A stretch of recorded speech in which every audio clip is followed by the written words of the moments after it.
하나님 말씀 봅니다. 하나님 말씀 사무엘하 1장 17절에서 27절까지 보겠습니다. 보면 좀 길긴 한데 같이 읽도록 하겠습니다. 다윗이 이 슬픈 노래로 사울과 그의 아들 요나단을 조상하고 명령하여 그것을 유다 족속에게 가르치라 하였으니 곧 활노래라. 야살의 책에 기록되었으되 이스라엘아 내 영광이 산 위에서 죽임을 당하였도다. 오호라 두 용사가 엎드러졌도다. 이 일을 가드에도 알리지 말며 아스글론 거리에도 전파하지 말지어다. 블레셋 사람들의 딸들이 즐거워할까? 할례받지 못한 자의 딸들이 개가를 부를까 염려로다. 길보아 산들아 너희 위에 이슬과 비가 내리지 아니하며 재물 낼 밭도 없을지어다. 거기서 두 용사의 방패가 버림바 됨이니라. 곧 사울의 방패가 기름 부음을 받지 아니함같이 됨이로다. 죽은 자의 피에서 용사의 기름에서 요나단의 활이 뒤로 물러가지 아니하였으며 사울의 칼이 헛되이 돌아오지 아니하였도다. 사울과 요나단이 생전에 사랑스럽고 아름다운 자이러니 죽을 때에도 서로 떠나지 아니하였도다. 그들은 독수리보다 빠르고 사자보다 강하였도다. 이스라엘 딸들아 사울을 슬퍼하여 울지어다. 그가 붉은 옷으로 너희에게 화려하게 입혔고 금 놀이개를 너희 옷에 채웠도다. 오호라 두 용사가 전쟁 중에 엎드러졌도다. 요나단이 내 산 위에서 죽임을 당하였도다. 내 영 요나단이여 내가 그대를 애통함은 그대는 내게 심히 아름다움이라. 그대가 나를 사랑함이 기이하여 여인의 사랑보다 더하였도다. 오호라 두 용사가 엎드러졌으며 싸우는 무기가 망하였도다 하였더라. 아멘.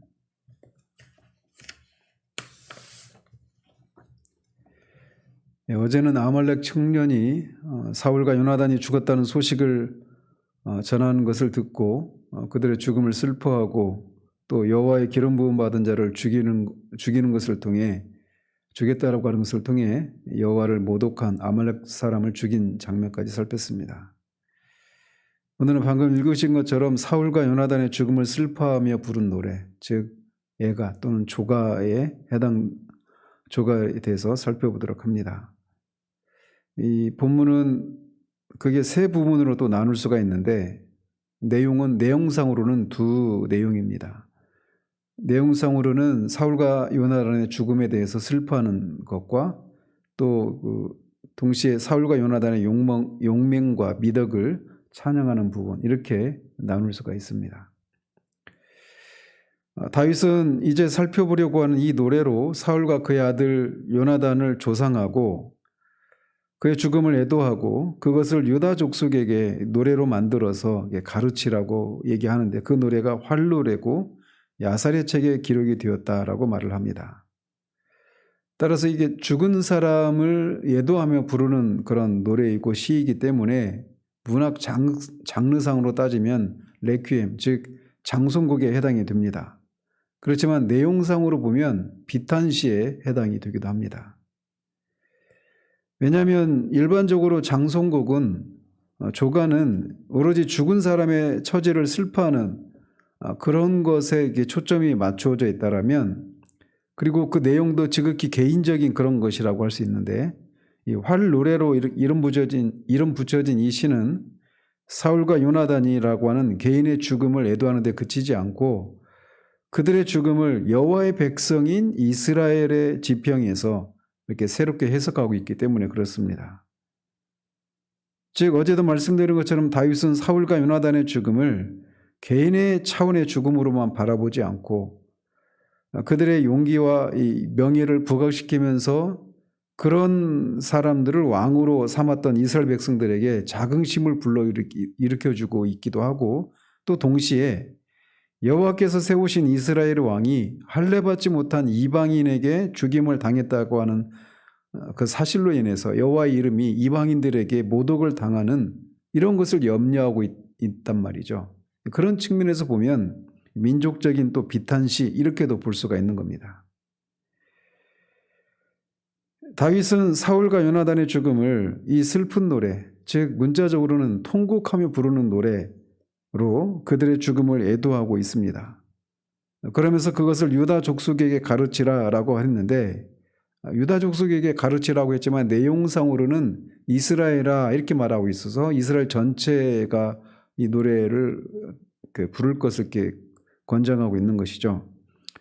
이제 그런 당시는 이제 다윗이 유다 족속에게만 그의 통치권이 미치는 상황이었거든요. 그래서 유다 지파의 헤브론에서 7년 반 정도 있다가 이제 이스라엘 전체 왕이 되게 되는데, 그런 배경으로 유다 족속에 가르치라 이렇게 얘기를 한 것으로 보여집니다. 한편 이 노래를 야설의 책에 기록했다 이렇게 말을 하는데, 우리말 성경에는 번역을 생략했는데 이 원문에 보면 야설의 책 앞에 보라 그 야설의 책에 기록되었다 이렇게 되어 있습니다. 그러니까 야설의 책은 그 정관사가 붙어 있어서 유다 족속 또 이스라엘 사람들이 익히 알고 있는 책이라고 하는 것을 알 수 있죠.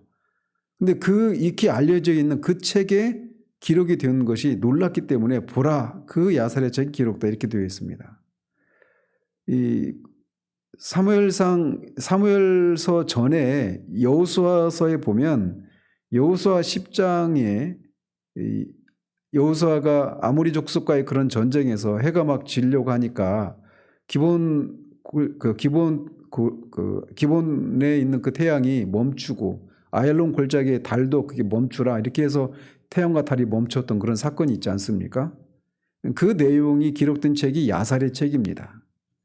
그래서 이 야살의 책이라고 하는 책은 이미 여호수아 전부터 기록되었던 그런 책입니다.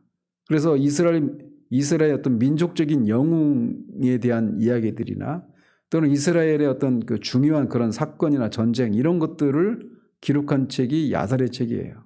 그래서 이게 완결된 책이 아니라 마치 이 조선왕 왕조실록처럼 계속 연이어서 계속 기록되어 있는 그런 책이란 말이죠.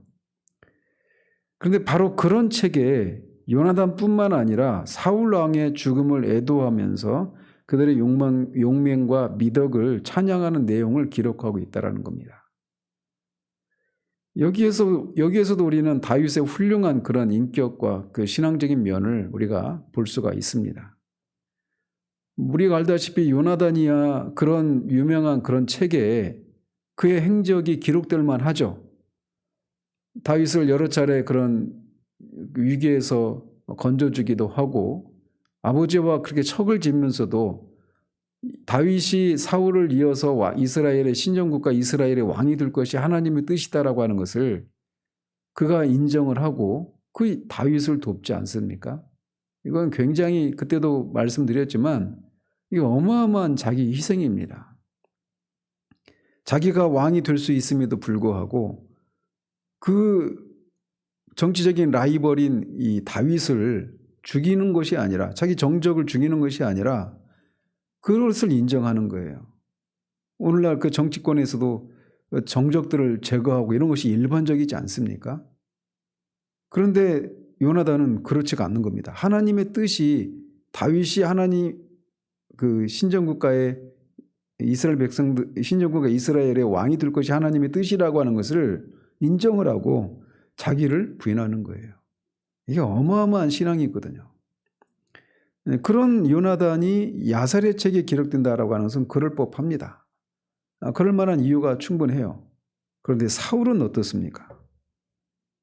사울은 우리가 알다시피 다윗을 죽이기 위해서 15년 동안을 계속 쫓아다녔던 사람이었고 그 악한 영에 시달리면서 백성들이 도탄에 빠지게 만들었던 그런 왕이 사울 아니겠습니까? 그런데도 다윗은 사울이 여호와의 기름 부음 받은 왕이다 라고 하는 이 사실만으로 그의 명예를 이 책에 기록하는 것을 그의 행적을 기록하는 것을 통해 그의 명예를 드높이고 있는 겁니다. 이것을 통해서 다윗이 앞에 사무엘상 24장에서 사울이 다윗에게 자기 아버지의 집에서 자기 이름을 멸하지 말아달라 이렇게 부탁을 했던 것을 이런 식으로라도 그렇게 이루어주고 있는 것이죠. 이것이 다윗의 뛰어남입니다. 그러면서 다윗은 이제 그 조가를 짓는데 이스라엘아 내 영광이 산 위에서 죽임을 당하였도다. 오라 두 용사가 엎드러져도다 라고 하며 예가를 시작합니다. 여기서 말하는 내 영광과 이스라엘의 영광과 두 용사는 물론 사울과 요나단을 가리키죠. 방금 말씀드린 것처럼 다윗은 요나단뿐만 아니라 사울도 이스라엘의 영광이고 용사라고 그렇게 칭송을 하고 있습니다. 그런데 그런 그들이 죽었다라고 슬퍼하고 있는 거예요.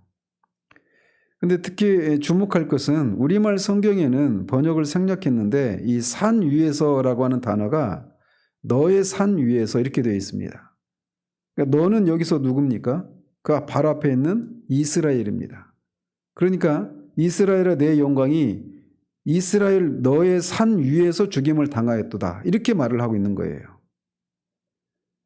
이스라엘은 하나님께서 통치하는 땅인데 바로 그 산에서 하나님이 기름 부으신 왕이 죽었다. 이렇게 말을 하고 있는 겁니다. 그러니까 그것을 그가 슬퍼하고 있는 거예요. 여기서부터 앞에서 말씀드린 것처럼 다윗이 사울과 요나단의 죽음을 단순히 그냥 개인적인 차원의 죽음으로 해석하지 않고 여호와의 이름이 걸려있는 그런 이스라엘 백성들, 하나님의 이름과 관련해서 그의 죽음을 해석하고 있다는 겁니다. 특히 20절에 이제 그게 더 드러나는데 이스라엘의 영광과 용사인 사울과 요나단의 죽음을 가드와 아스글론에 알리지 말라고 말을 합니다. 그러면서 그 이유가 할례받지 못한 자의 딸들인 블레셋의 딸들이 즐거워하고 개가를 부를까 염려된다라고 말을 하고 있어요. 바로 이것이 사울과 요나단의 죽음을 단순히 개인적인 차원의 죽음으로 해석하지 않고 있다라고 하는 것을 단적으로 보여주고 있는 것이죠. 다윗은 비록 여기에서 사울과 요나단이 죽은 것을 가드와 이 아스글론, 즉 블레셋 사람들이 알지 못하도록 하라 이렇게 말을 했지만 이미 사울과 요나단의 죽음은 블레셋 사람들이 다 알고 있는 상황이죠. 그들의 그 머리와 시신을 그 산당에 또 그 갑옷을 그 산당에 전시하면서 이 블레셋 전역을 돌지 않았습니까? 그래서 블레셋 사람들이 이미 다 알고 있어요. 그럼에도 불구하고 그들에게 알리지 말라 이렇게 말하고 있는 것은 그가 이것을 통해서 이 할례받지 못한 블레셋이 이 할례받은 백성들의 왕과 그 왕자인 요나단의 죽음을 보고 그 승리가 자신들의 신이 이스라엘의 신을 이긴 것이라고 생각하면서 즐거워할 것을 슬퍼하고 있기 때문에 이렇게 얘기를 하고 있는 겁니다. 즉 하나님 없이 살아가는 자들이 하나님을 믿고 따르는 사람들을 이겼다고 기뻐하는 일이 벌어지게 될 것을 두려워하고 있는 거예요. 만들어진 신에 불과한 있지도 않은 그런 존재인 그런 거짓된 신이 참된 하나님, 살아계신 하나님을 이긴 것으로 그들이 해석하고 하나님의 이름을, 하나님의 영광을 도둑질할 것을, 모욕할 것을 그가 슬퍼하고 있는 겁니다. 여기서 우리는 다윗이 사울의 죽음을 그토록 슬퍼하는 근본적인 원인을 볼 수가 있는 거죠. 사울의 죽음은 불순종의 길을 걸었던 그런 것에 대한 하나님의 심판이란 말이죠. 그럼에도 불구하고 이방인들의 입장에서는 그런 왕을 세운 여호와의 패배로 그렇게 비춰질 수 있는 거예요. 그렇기 때문에 다윗은 사울의 죽음 앞에서 이렇게 슬퍼하고 있는 겁니다. 이어서 그는 사울과 요나단의 죽은 장소인 길보아 산 위에 이슬과 비가 내리지 않게 되고 재물을 낼 밭도 없을지어다 라고 노래를 합니다. 즉 이것은 이스라엘의 왕이 이방 블레셋 사람들에게 죽임을 당하게 된 그 길보아 산이 차라리 황무지가 되어서 과거의 치욕적인 흔적이 사라지게 되기를 바라는 그런 마음을 표현하고 있는 것이죠. 다윗이 그렇게 되기를 바라는 이유는 거기서 두 용사의 방패가 버려진 바 되었다. 즉 사울의 방패가 기름 부음을 받지 아니함같이 됨이라 이렇게 노래합니다. 그 방패가 기름 부음을 받지 못했다 이 얘기는 방패가 버려졌다는 얘기는 그 방패를 쓴 사람들이 죽었다라고 하는 것을 말하는 것이죠. 은유적으로. 그리고 이 방패가 기름 부음을 받지 못했다 이 얘기도 이 당시 이제 방패에 기름을 발라서 칼이나 창이 이렇게 미끄러지도록 하는 그런 일을 했다라는 겁니다. 근데 그런 기름 부음을 받지 못했다는 얘기니까 그들이 결국은 죽었다라고 하는 것을 이렇게 시적으로 표현하고 있는 겁니다. 그러면서 22절과 23절에서는 사울과 요나단의 용맹을 찬양하고 있습니다. 죽은 자의 피에서 용사의 기름에서 요나단의 활이 뒤로 물러가지 아니하였고 사울의 칼이 헛되이 돌아오지 아니하였도다. 이렇게 노래를 합니다. 이것은 사울의 칼과 요나단의 활이 헛되이 돌아오지 않았다 이 얘기는 그들이 그렇게 적들을 물리실 때 실수가 없이 그렇게 물리쳤다 이런 얘기를 말하는 것입니다. 즉 그들이 그렇게 많은 사람들을 적들을 물리치는 그런 용맹을 보였다, 떨쳤다라고 표현하고 있는 거예요. 따라서 상대적으로 보자면 생전에 이렇게나 용맹스럽던 사울과 요나단이 적의 화살과 칼에 죽은 것에 대해서 슬퍼하고 있는 것이기도 하죠. 그러면서 그는 사울과 요나단이 생전에 사랑스럽고 아름다운 자이러니 죽을 때에도 서로 떠나지 아니하였도다. 그들은 독수리보다 빠르고 사자보다 강하였도다 라고 말하면서 그들이 얼마나 생전에 용맹스러운 그런 전사였는지를 말하고 있는 겁니다. 그러면서 특별히 사울과 요나단이 생전에 사랑스럽고 아름답더니 죽을 때도 함께 떠나지 않고 함께했다 이렇게 말하고 있어서 이 사울과 요나단의 그런 부자지간의 특별한 그런 정을 노래하고 있는 겁니다. 여기서도 우리는 이 요나단의 이 그런 성품과 뛰어남을 또 여기서도 볼 수가 있는데 요나단은 앞에 그 사무엘상 14장에서 사울이 잘못된 그런 맹세를 통해서 하마터면 요나단이 죽을 뻔한 일이 있지 않습니까? 이 전쟁이 끝날 때까지는 아무것도 먹지 말라 이렇게 그리고 그 먹는 자는 반드시 죽어야 된다 이런 헛된 맹세를 해가지고 요나단이 죽을 뻔한 그런 위기가 있었지 않아요? 그런데 그런 상황에서도 아버지의 명예를 지키기 위해서 자기가 스스로 죽겠다라고 그렇게 아버지께 순종하잖아요.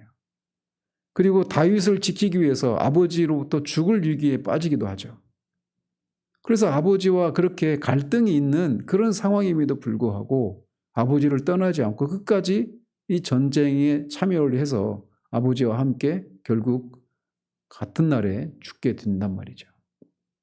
이것은 정말 이 인간적인 측면에서 보더라도 요나단이 얼마나 정말 신앙적으로 인격적으로 굉장히 얼마나 뛰어난 사람인가라고 하는 것을 여기서도 볼 수가 있는데 그런 것을 다윗이 지금 칭송하고 있는 겁니다. 그러면서 다시금 24절 이하에서 마지막 절까지는 사울과 요나단의 죽음을 애도하고 있는데 특히 요나단의 죽음을 더 슬퍼하고 있는 모습을 볼 수 있습니다. 이스라엘의 딸들아 사울을 슬퍼하여 울지어다. 그가 붉은 옷으로 너희에게 화려하게 입혔고 금놀이개를 너희 옷에 채웠도다. 이것은 사울이 또 요나단이 생전에 그렇게 적들을 물리치고 돌아올 때마다 많은 그런 노획물들을 전리품들을 가지고 돌아와서 이스라엘 백성들에게 나누어져서 그들이 이렇게 어떤 부가 증진되고 그들의 삶이 이렇게 윤택해지게 만들어졌던 그런 공덕을 생각하면서 그의 죽음을 슬퍼하라고 말을 하고 있는 겁니다. 분명히 사울은 많은 부족한 사람이었습니다. 우리가 계속 살펴왔던 것처럼 이 사무엘서 저자의 의도가 그런 것 아니겠어요? 이스라엘 신정국가 이스라엘의 왕은 진정한 왕이신 하나님의 통치권을 위임받아서 하나님의 뜻에 따라 하나님 백성을 다스리는 그런 대리 통치자 역할을 했어야 되는데 사울은 그런 것에 충실하지 못했던 왕이지 않습니까? 그것 때문에 그가 폐위되고 다윗이 새로운 왕으로 등극하게 되는 건데 분명히 사울에게 많은 과오가 있는 것이 사실이에요. 그리고 그의 죽음도 그런 이 불순종에 대한 하나님의 심판의 의미가 있단 말이죠. 그럼에도 불구하고 그는 그에 대한 그런 사사로운 감정의 얼매에서 결과적으로 그를 세우신 여호와의 이름이 열방 중에서 모욕을 당하지 않도록 노력하고 있는 모습을 이런 것을 통해서도 우리가 읽을 수가 있습니다. 25절은 이 19절과 대동소이한데 19절에서는 내 영광이 산 위에서 죽었다 이렇게 했지만 이 25절에서는 요나단이 내 산 위에서 죽었다 이렇게 노래하고 있습니다. 그래서 이 다윗이 이 시를 지을 때 특별히 요나단을 염두에 두고 있었음을 우리가 확인할 수가 있습니다. 즉 사울의 죽음도 슬픈 일이지만 다윗에게는 사랑하는 친구 요나단의 죽음이 더욱 슬픈 일이었음을 여기서 특별히 요나단의 이름만 이렇게 언급하고 있는 것을 통해 우리가 볼 수가 있죠. 26절은 특히 요나단의 죽음을 그래서 더 애도하고 있는데 내 형 요나단이여 내가 그대를 애통함은 그대는 내게 심히 아름다움이라 그대가 나를 사랑함이 기이하여 여인의 사랑보다 더하였도다. 요나단을 형이라고 부르는 것은 단지 그냥 요나단이 실제로 나이가 많아서라기보다는 그냥 친밀한 사이에서 이렇게 그렇게 부르는 그런 호칭이라고 볼 수가 있습니다. 요나단의 그대가 내게 심히 아름답다 할 때 그 아름답다라고 하는 게 외적인 그런 아름다움을 말하는 것이 아니라 여기서 아름답다라고 번역한 단어는 그대는 내게 기쁨이 되었도다 이렇게 번역할 수가 있습니다.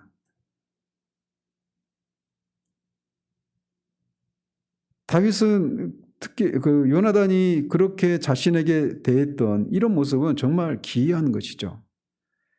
그래서 다윗은 그런 요나단의 죽음을 더 슬퍼하고 있는 거예요. 그러면서 다윗과 요나단이 피를 나눈 형제는 아니지만 여호와를 신앙하는 그런 그 신앙 안에서 언약으로 굳게 맺어진 의형제로서 다윗에게는 요나단의 죽음이 사울의 죽음보다 더 충격적이고 애통한 사건으로 다가왔던 것입니다. 사무엘상을 그렇게 살피면서도 말씀을 드렸지만 이 다윗을 향한 요나단의 사랑이 여인들의 사랑보다 뛰어났다 이렇게 다윗이 노래하고 있는데 실로 그렇습니다. 그래서 요나단의 사랑이 절대적이고 헌신적인 그런 사랑이었다라는 거죠. 그러니까 일반적인 그런 사랑이 아니었습니다. 요나단이 다윗을 그렇게 골리앗을 물리치고 돌아오는 그 순간부터 다윗을 자기 생명같이 그렇게 사랑하지 않았습니까? 그리고 이 다윗이 결국은 자기를 대신해서 이스라엘의 왕이 될 것을 알매도 불구하고 요나단은 정말 그야말로 아버지가 죽이려고 하는 것을 무릅쓰고 자기 생명같이 다윗을 사랑했던 거예요. 그러니까 이런 사랑이 어디 있습니까? 자신이 취할 수도 있는 그런 권력과 그런 영광을 포기하고 이 정적인 다윗을 이렇게 사랑하는 이것은 정말 기이한 사랑이죠. 요나단이 다윗을 그렇게 사랑했던 것은 결국 하나님이 함께 하시는 사람에 대한 사랑이에요. 이게 우리가 이번 주 주일 오전에도 말씀드렸던 것처럼 그런 위대한 사도 바울이 그 로마에 있는 노예와 같은 그런 신자들을 그렇게 보기를 간절히 원하지 않습니까? 그런 것과 일맥상통하는 것이죠. 하나님을 사랑하면 하나님이 사랑하는 사람이나 물건들, 일들을 사랑하기 마련인 겁니다. 요나단에게 그게 있었던 거예요. 이게 정말 놀라운 것이죠. 제가 어제도 이 본문을 읽으면서 그런 요나단의 죽음을 슬퍼하는 다윗의 슬픔이 제 안에 밀려오더라고요. 다윗은 정말 이 요나단의 죽음을 애통해하고 있는 겁니다. 그런 기이한 사랑을 다윗이 어느 누구에게도 받지 못했습니다. 나중에 그 행적을 보면 시편에서도 부모는 나를 버렸을지라도 이렇게 표현하는 것을 통해서 부모들도 형제들도 다윗을 온전히 인정하지 않는 것을 우리가 볼 수 있지 않습니까? 큰 형은 그를 17장에서 사무엘상 17장에서 보면은 다윗을 꾸짖고 질책하고 이런 모습으로 보이잖아요. 다윗을 이렇게 순수한 목적으로 사랑했던 사람은 그의 아내들 중에도 없습니다. 요나단 하나 있어요. 그만큼 요나단이 다윗을 사랑했던 그 중심에는 여호와 하나님을 향한 사랑, 이것이 둘 사이에 그게 의기투합할 수 있었던 그런 큰 어떤 중심에 있었던 그런 원인이었던 것이죠. 그래서 그 다윗을 향한 요나단의 사랑은 정말 기이한 것이었고, 어쩌면 다윗은 이 순간에는 몰랐지만 앞으로도 이런 식으로 순수한 그런 이유로 자신을 사랑하고 자신의 생명까지 바치면서까지 그렇게 사랑했던 그런 사랑을 받아보지를 못하게 됩니다. 그런 사람의 죽음이었으니 다윗에게 얼마나 큰 슬픔이었겠습니까? 그러면서 마지막 절에는 사울과 요나단이 죽은 것을 사울은 무기가 망하였도다, 이렇게 노래를 합니다. 이것을 통해서 사울과 요나단이 하나님의 백성 이스라엘을 이방의 그런 할례받지 못한 이방 족속들로부터 지키는 그런 여호와의 전쟁을 수행했던 그런 사람들로 묘사하고 있는 겁니다. 참 여기에서도 이 다윗의 신앙 인격의 그런 뛰어남을 여기서 볼 수가 있는 거예요. 사울이 그렇게 15년 동안이나 자신을 그렇게 죽이려고 쫓아다녔던 그런 사울의 행적이 있음에도 불구하고 그 군대를 사사로운 목적으로, 불의한 그런 목적을 위해서 사용했던 사울이었음에도 불구하고 그를, 요나단을 포함해서 사울까지도 이스라엘의 싸우는 무기였다, 여호와의 전쟁을 수행하는 그런 이스라엘을 수호했던 그런 사람들이었다라고 말하면서 그들의 죽음을 애도하며 시를 마치고 있습니다. 어제도 또 방금 앞에서도 말씀드린 것처럼 다윗의 뛰어남이 여기 있는 거예요. 그들의 죽음을 개인적인 차원에서만 보지 않고 그들의 죽음을 통해 결국 하나님이 이방의 신들에게 져버린 그런 사건으로 해석을 하고 있는 겁니다. 그런 것처럼 오늘날 우리가 한 그리스도인이라고 이름 붙여진 사람들 또는 교회가 온전히 이 세상으로부터 조롱의 대상이 되고 있는 이 현실, 저는 그것이 너무나 고통스럽습니다. 우리가 아무리 나는 안 그래요, 우리 교회는 안 그래요, 그래도 교회 전체가 한국 사회에서 그렇게 조롱의 대상이 되고 있어요. 하루가 멀다 하고 그런 일들이 벌어지고 있죠. 근데 그런 것을 볼 때마다 우리가 종교적인 직업병이라고 불렸던 그런 냉소적인 그런 시각으로 바라볼 것이 아니라 그런 현실을 인해서 결국 하나님의 이름이 모독을 받고 있는 그 현실을 인해서 애통해야 하는 그런 것이 무엇인지를 아는 우리들이어야만 합니다. 그래서 그렇게 비춰지는 것이 전부가 아니심을 인해서 하나님이 다시금 이 시대의 교회들을 통해서 하나님 되심을 드러내시기를, 그래서 하나님이 친히 영광을 취하시기를 위해서 우리가 마땅히 기도해 둘 것입니다. 이 하루도 우리의 삶이 이방 족속들에게 어떻게 비춰질 것인가 라고 하는 것을 생각하며 하나님의 영광을 높이기 위한 그런 삶을 살아내는 그런 한 날 되어지기를 우리 주님의 이름으로 축원드립니다. 기도하겠습니다. 하나님 아버지, 다윗이 사울과 요나단의 이 죽음 앞에 그들의 개인적인 그런 차원에서만 그들의 죽음을 애도하는 것이 아니라 그들의 죽음을 통해 이방이 살아계신 참 하나님 여호와 하나님을 이겼다라고 생각하는 그 사실을 인해서 슬퍼하며 그들의 죽음을 애도하고 있는 이 조가를 살펴보았습니다.